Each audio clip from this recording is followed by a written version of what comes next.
بعض اوقات انسان اچانک نمازی ہو جاتا ہے، اور جب اچانک نمازی ہوتا ہے تو بڑا سخت قسم کا نمازی ہوتا ہے۔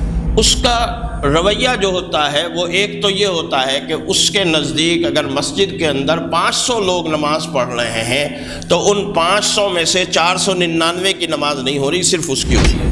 ہر ایک کی نماز میں وہ غلطیاں نکالے گا، یہ کیسی نماز پڑھ رہے ہو، یہ کیسے کھڑے ہو، یہ کیسے بیٹھے ہو، یہ کیسے رکوع کر رہے ہو، ایسے تھوڑی ہوتا ہے، ایسے ہوتا ہے، ایسے قاعدہ نہیں ہوتا، ایسے ہوتا ہے۔ ساروں کی نمازوں پہ فتوے لگ جائیں گے سوائے اس کی اپنی ایک نماز کے، اور پھر وہ تقویٰ کے اس معیار پر، اور اگر 2 4 5 دن اس نے تہجد بھی پڑھ لیا، اللہ اکبر کبیرہ، پھر تو وہ تقویٰ کے ایسے مقام پہ پہنچے گا، ایسے مقام پہ پہنچے گا کہ جہاں آج تک شاید کبھی کوئی پہنچا ہی نہیں ہے، اور نہ قیامت تک کبھی کوئی پہنچے گا۔ نماز سے، قیام صلاۃ سے، اقامت صلاۃ سے اسلام کا آغاز ہو رہا ہے، اسلام کی انتہا نہیں ہے۔ آگے بہت اسلام پڑا ہوا ہے، ابھی بہت ساری چیزیں ہیں جو ہمیں اسلام کی وجہ سے جن پر عمل کرنا ہے، عملی زندگی کے اندر ان کو لانا ہے، وہ اقامت صلاۃ کے بعد آتی ہے۔ لہذا اقامت صلاۃ سے جب اسلام کا آغاز ہوتا ہے تو اب ظاہر ہے کہ یہ بات سمجھنی ضروری ہے کہ اقامت صلاۃ ہے کیا، مطلب کیا ہے اس کا، اس کی اہمیت کیا ہے۔ اقامت کہتے ہیں کسی چیز کو سیدھا کھڑا کرنا، کسی چیز کو سیدھا کھڑا کرنا، اور صلاۃ کے معنی ماہرین لغت نے بہت سارے بیان کیے ہیں۔ صلاۃ کے معنی دعا کے بھی ہیں، صلاۃ کے معنی طلب رحمت کے بھی ہیں، صلاۃ کے معنی نزول رحمت کے بھی ہیں، اور صلاۃ کے معنی جسم کی حرکت کے بھی ہیں۔ عرب میں ایک رقص ہوتا تھا، اس رقص کو تحریک الصلوین کہتے تھے۔ تو صلاۃ کے معنی جسم کی حرکت کے بھی ہیں، یہ ہیں لفظی اور لغوی معنی۔ لیکن صلاۃ کے اصطلاحی معنی کیا ہیں؟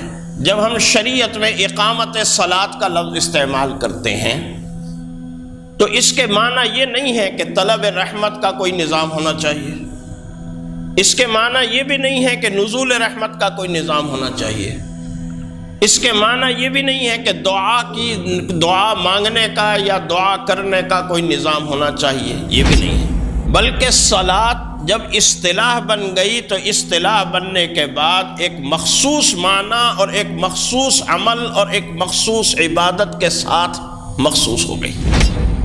اب ہم اسی عمل کو صلاۃ کہتے ہیں، اور وہ عمل ہمیں کہاں سے ملا ہے؟ وہ عمل ہمیں قرآن کریم نے نہیں بتلایا، اس عمل کی کیفیات اور اس کے ارکان کی کیفیات ہمیں قرآن حکیم نے نہیں بتلائی۔ قرآن حکیم نے تو یہ بتلا دیا کہ اہل تقوی کی پہلی عملی صفت اقامت صلاۃ، کہ سب سے پہلے جو بات آتی ہے وہ ہے حروف مقطعہ الف لام میم۔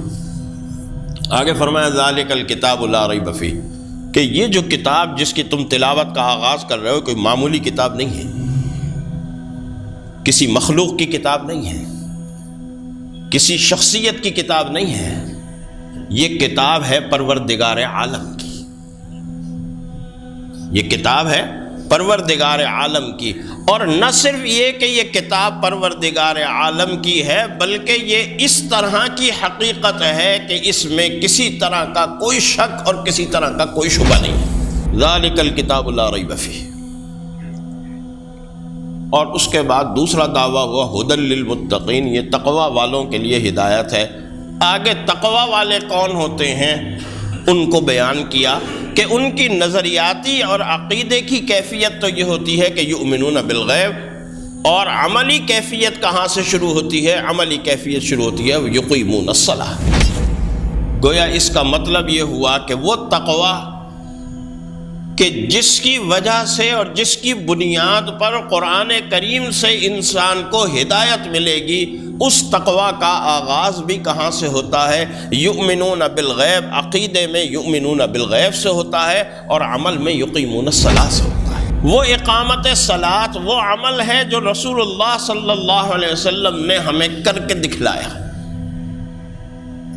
وہ اقامت صلاۃ وہ ہے جو ہمیں رسول اللہ صلی اللہ علیہ وسلم نے اپنی زندگی کے اندر کر کے دکھلایا کہ یہ ہے اقامت صلاۃ، اس طرح سے نماز ادا کرنی ہے، ایسے قیام کرنا ہے، ایسے رکوع کرنا ہے، ایسے سجدہ کرنا ہے، ایسے قعدہ کرنا ہے، رکوع میں یہ پڑھنا ہے، سجدہ میں یہ پڑھنا ہے، قعدہ میں یہ پڑھنا ہے، اور قیام میں یہ تلاوت کرنی ہے۔ یہ ساری تفصیلات اور یہ ساری کیفیات ہمیں نبی کریم صلی اللہ علیہ وسلم نے بتلائی، قرآن نے نہیں بتلائی۔ قرآن نے تو بس اتنا کہا کہ اقیم الصلاۃ، نماز قائم کرو۔ نہ قرآن نے تو صرف اتنا کہا کہ نماز کو وقت کے تعین کے ساتھ قائم کرو، ان الصلاۃ کانت علی المؤمنین کتابا موقوتا۔ یہ ساری کیفیات اور تفصیلات ہمیں بتائیں تو کس نے بتائیں؟ نبی کریم صلی اللہ علیہ وسلم کی سنت۔ آپ نے قیام کر کے دکھلایا، آپ نے رکوع کر کے دکھلایا، تو اب ہمیں پتہ چل گیا کہ وَارْكَعُوا مَعَ الرَّاكِعِينَ قرآن جب کہتا ہے تو اس کا مطلب کیا ہے۔ قرآن جب کہتا ہے یا ایھا الذین آمنوا ارکعوا واسجدوا واعبدوا ربکم، تو اس کا مطلب کیا ہے، رکوع کیسے ہوگا، سجدہ کیسے ہوگا، قعدہ کیسے ہوگا، یہ ساری باتیں ہمیں سکھلائیں نبی کریم صلی اللہ علیہ وسلم۔ لہذا یہ اقامت صلاۃ اب قائم ہوگی ان دو مصادر اور ان دو سورسز کے ذریعے سے۔ پہلا سورس کتاب اللہ اور دوسرا سورس نبی کریم صلی اللہ علیہ وسلم۔ یا حامل القرآن قد خصك الرحمن بالفضل والتيجان والروح والريحان، يا حامل القرآن